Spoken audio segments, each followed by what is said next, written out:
You have some invisible jinn and aliens living in your house and home right now. You know that, don't you? No? Well, let me explain so you can protect yourself.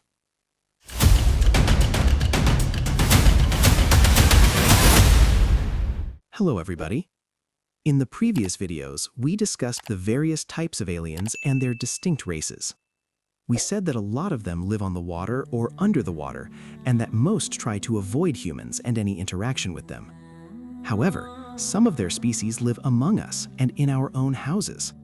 Islam explained that they can be living in the roofs or ceilings of our homes. They especially love to reside in the bathrooms and toilets. There is a kind called khubuth that resides there. And we have to seek refuge from God every time we enter those facilities to prevent them from seeing us or looking at us naked while we do our business or take showers. Whenever you hear a sudden sound in the house, or you think that you caught some movement with the corner of your eye, that is them. And usually they go do their thing and not interfere in the lives of humans, but sometimes evil ones can come, and that is when things can go sideways. Whenever a possession happens or a harm is inflicted on a human, it is because an evil one is trying to take control for some reason, or sometimes humans harm the jinn without knowing, so they take revenge.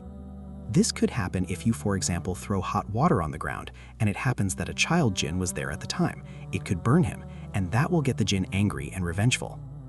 There are many different scenarios that make the jinn decide to interact in some way or another with the human race. Of course, we have actual demons that are with every one of us like a shadow that never goes away. The tribe and descendants of Iblis, or Satan himself, have the never-ending duty given to them by Satan to never leave our side while we are awake, and they are the ones who whisper in our ears and our hearts all the time, trying to make us do bad deeds that will eventually take us to hell. Every time you lie, or cheat, or steal, or do harm, or be disrespectful, or do any bad deed, or even get very angry for some reason, it is because they told you to do so, and you listened and obeyed, instead of thinking of God and what He instructed us to do and how He told us to behave. Every bad deed you do is because you listen to them, and they never get tired or bored or lose their incentive to try and send us all to hell, because that is what Satan promised he would do, and try to prove to God that we, humans, are not worthy of His mercy and justice. However, I must mention some important issues regarding the sins we humans commit.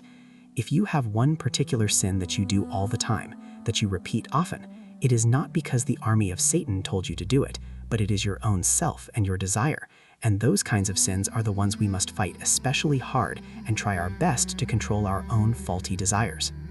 Going back to the aliens, we have the ones we perceive as ghosts because they live in abandoned houses and at the graveyards and so on.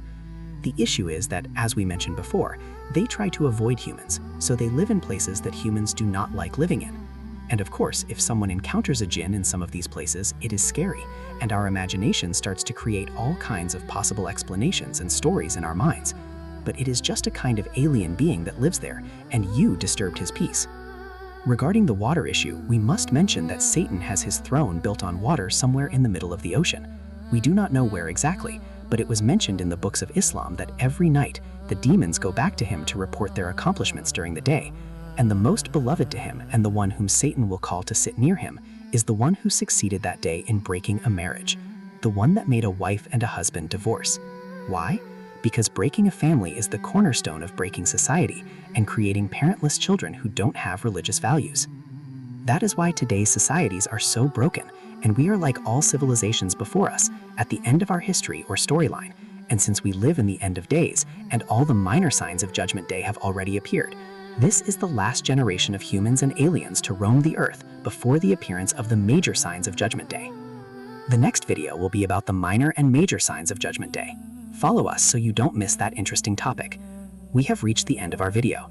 Please support us by liking the video, writing your thoughts in the comments, and subscribing to the channel. This helps our work appear on YouTube and gives us motivation to keep going. Let us end with the Prophet saying, "Whoever helps someone do good is as if he had done it himself." May God bless you all.